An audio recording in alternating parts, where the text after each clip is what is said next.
Okay, so let's proceed to our example. So just parang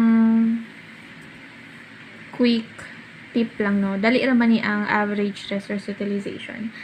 All we have to do here, like what I've said, is to i-calculate lang nato ang utilization rate of each event. So, unsa bang event? Kani, yan sila. Each arrival of an entity. Event yan siya. So, pila ilahang utilization rate. Also, note that etong resource utilization, time-dependent statistic din yan siya. Same yan siya sa time average number in Q. And then, dito sa average resource utilization, meron tayong tinatawag na resource. Yan. Resource, ibig sabihin, yung system natin, no? And, at any given time, a single resource can be either idle or busy. Yung idle state, it corresponds to a resource utilization level 0. And then, yung busy state naman, it corresponds to a resource utilization level 1. No? So, basically, the length of time that the resource is either 0 ba yan siya or 1 ba yan siya is a function of the entities that come into the system. If ang system walay gi-serve nga entity, automatically ang resource niya is 0. And then if ang system nag-serve og entity, automatically ang resource niya is 1.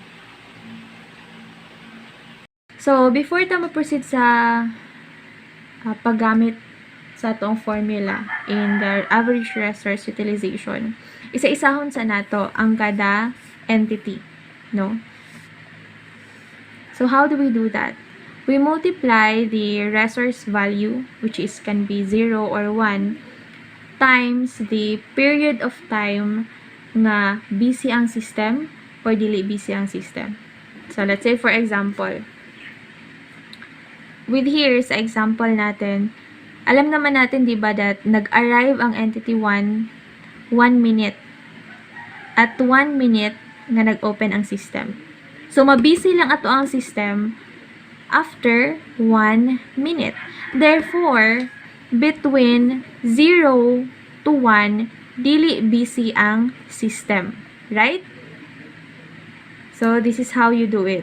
If dili busy ang system, 0.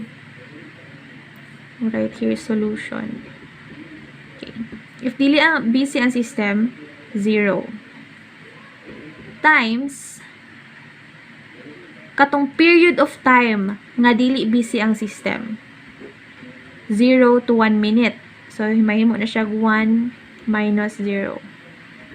So calculate. This is 1 here, 0 times 1, this is 0.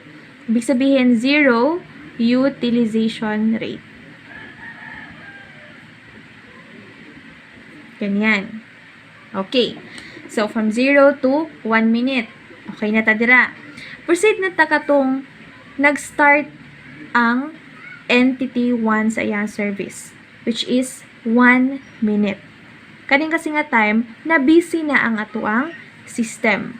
Na busy siya from the begin service time of entity 1, which is 1 minute, hangtod nag-end service si entity 1, which is 3. Ibig sabihin, from 1 to 3 minutes, busy si system. Kung busy ang system, we write here 1 sa resource, times ang period of time natin, 3 minus 1.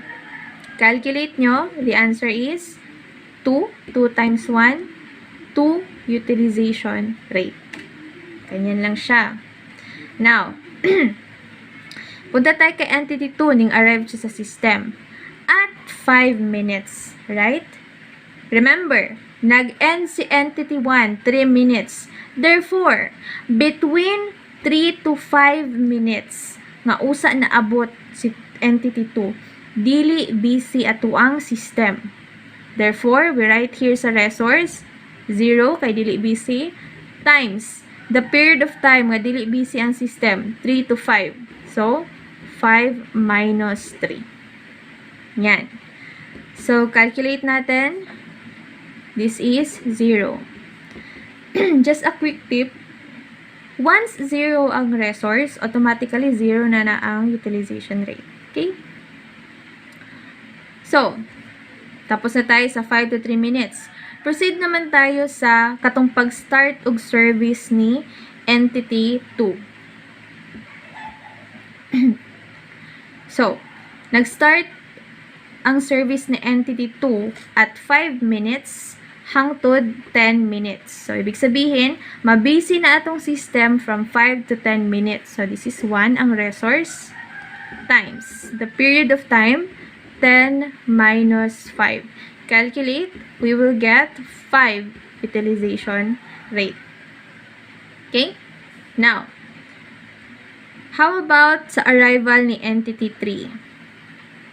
So, sa entity 3, diba, yung sulod siya sa system at 7 minutes. So, panahuman sa entity 2. So, kailangan niya mag-wait.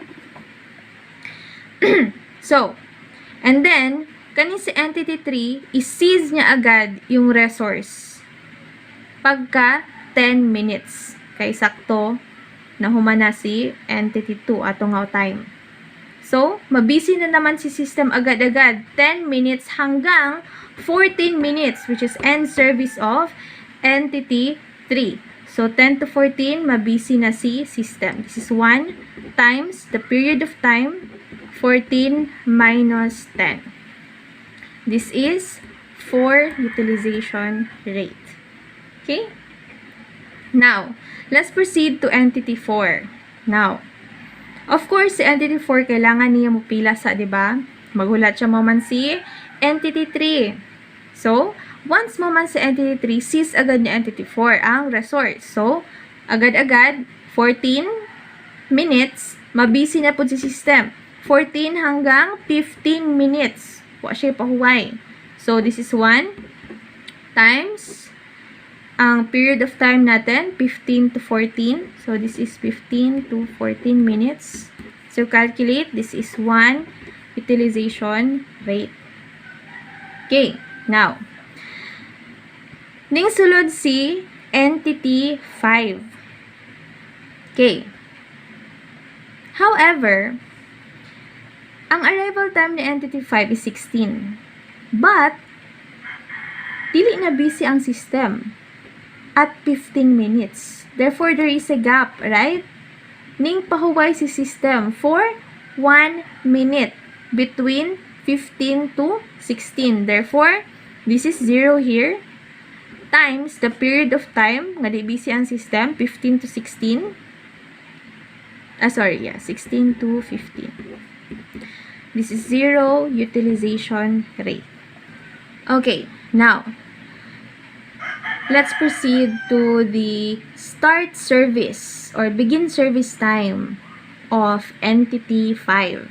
So, nagbegin service sa entity 5 at 16 minutes. So, nabisi na si system. 16 hangtod 19 minutes. So, here, going to write 1 sa resource na to times the period of time nga busy si system para i-serve si entity 5, which is 16 to 19 minutes. So, this is 19 to 16.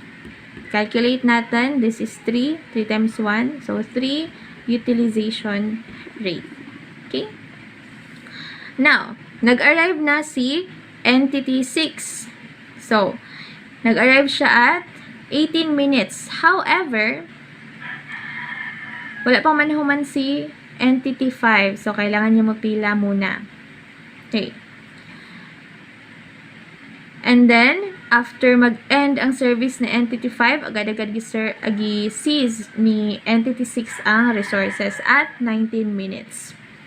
However, mag-end service si entity 6 at 21 minutes, which is nalapas na sa tuang simulation time na 20 minutes. Therefore, hanggang entity 5 lang tayo.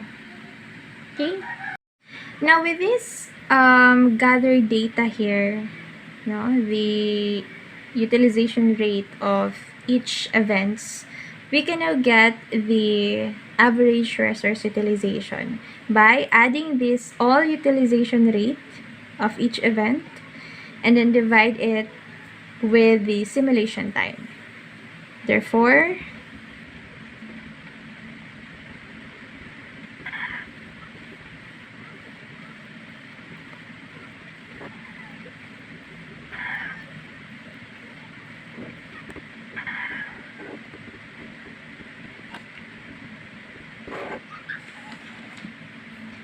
our average resource utilization is 0.75 or 75% utilization rate. Okay, so that is how you get the average resource utilization.